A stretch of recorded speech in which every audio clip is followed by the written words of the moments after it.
जय हिंद एवरीवन। हमारे YouTube channel सैनिक स्टडी टिप्स में आप सभी का स्वागत है। यह class group D, railway, NTPC, ALP technician के लिए है। आज हम लोग विज्ञान के 20 क्वेश्चन का प्रैक्टिस करेंगे। चलिए शुरू करते हैं। पहला क्वेश्चन, ध्वनि की गति वायु में लगभग कितनी होती है? ध्वनि की गति वायु में लगभग कितनी होती है? 220 मीटर प्रति सेकंड, 330 मीटर प्रति सेकंड, 450 मीटर प्रति सेकंड, 500 मीटर प्रति सेकंड। तो इसमें ऑप्शन नंबर बी हमारा करेक्ट आंसर होगा, क्योंकि वायु में जो प्रकाश की चाल हर एक माध्यम में ध्वनि की चाल अलग अलग होती है। सबसे ज़्यादा ध्वनि की चाल वो ठोस में होती है। ठोस में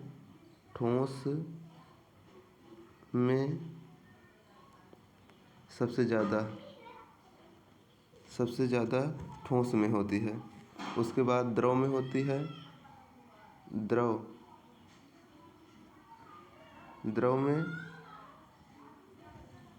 फिर गैस में होती है।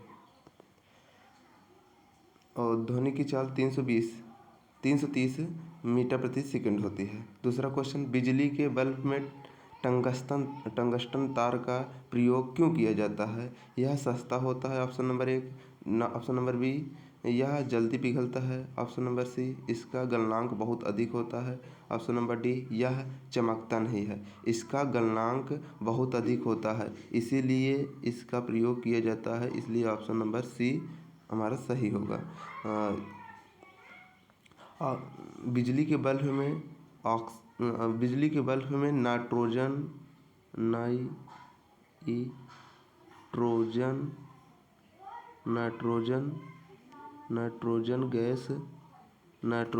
गैस भरी जाती है ताकि वह ऑक्सीजन से क्रिया ना करे।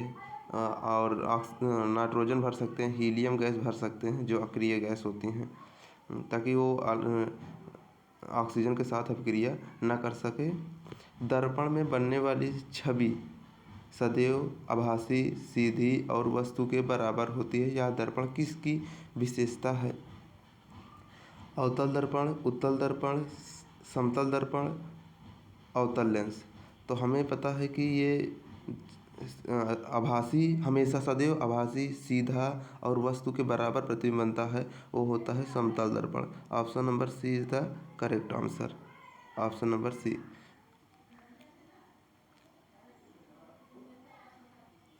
सी इज द करेक्ट आंसर। अवतल लेंस की जो छवि है, अवतल लेंस किस प्रकार होता है? अवतल लेंस बीच में गहरा और बगल में इसके लाल ऑक्साइड का लेप लगा होता है, इसे अवतल लेंस कहते हैं। और उत्तल लेंस जो है वो होता है, वो बीच में जो है लाल ऑक्साइड का लेप लगा होता है, बीच में लाल ऑक्साइड का लेप लगा रहता है, और परावर्तक उभरा हुआ भाग परावर्तक पृष्ठ होता है। और समतल दर्पण एक ऐसे होता है, और अवतल लेंस जो है ऐसे बनता है, ये अवतल लेंस है। अगला क्वेश्चन, प्रकाश वर्ष किसका माप है?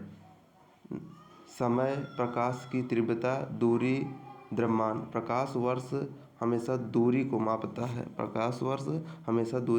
है। Answer number C is the correct answer.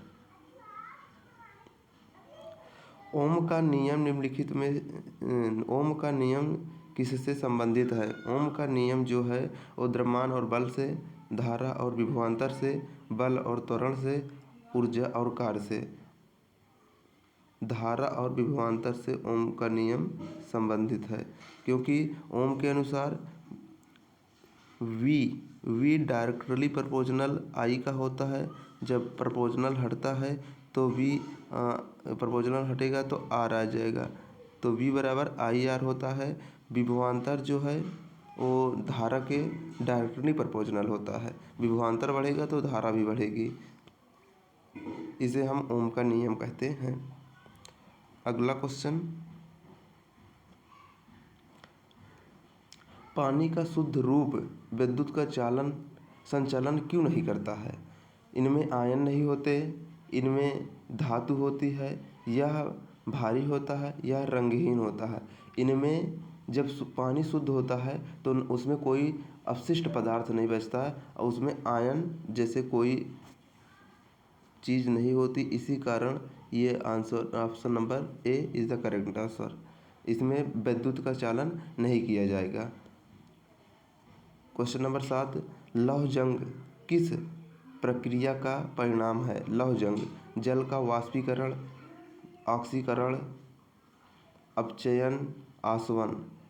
जल का वाष्पीकरण मतलब होता है जल का सूर्य जब कोई गर्म किया जाता है तो वह भाप के रूप में बन जाता है, तो जल का वाष्पीकरण होता है। ऑक्सीकरण मतलब कुछ चीज़ें, कुछ धातुएं ऐसी होती हैं जो खुले में रख दिया जाता है तो वे ऑक्सीजन के साथ अपक्रिया कर लेती हैं। और जैसे लोहा को खुले में रख दिया जाता है तो ऑक्सीजन के साथ अपक्रिया करके कर लेती हैं, जो लाल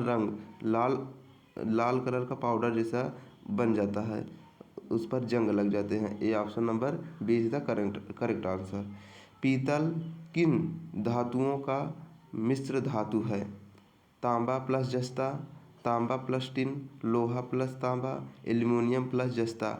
ये तांबा और जस्ता का मिश्रण होता है।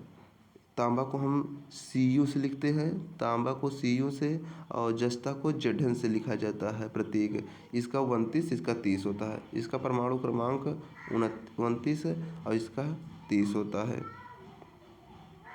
टिन को Sn से लिखा जाता है, टिन को जो है Sn से लिखा जाता है, Sn से लिखा जाता है, टिन को Sn से लिखा जाता है, Sn से लिखा जाता है। लोहा को Fe से लिखा जाता है, लोहा को Fe से लिखा जाता है, Fe से लिखा जाता है। अगला क्वेश्चन, पोटेशियम परमैंगनेट का प्रयोग किस रूप में किया जाता है?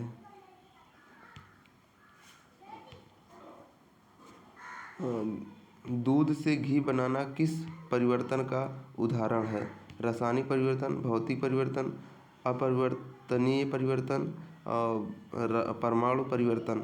ये दूध से घी बनाना एक रासायनिक परिवर्तन है, क्योंकि दूध से घी बन जाएगी तो कभी भी घी दूध नहीं बन सकता। इसलिए ऐसी वस्तु जो एक बार दूसरे रूप में बदल जाती है और वो पुनः उस रूप में नहीं आ पाती तो उसे हम रासायनिक परिवर्तन कहते हैं।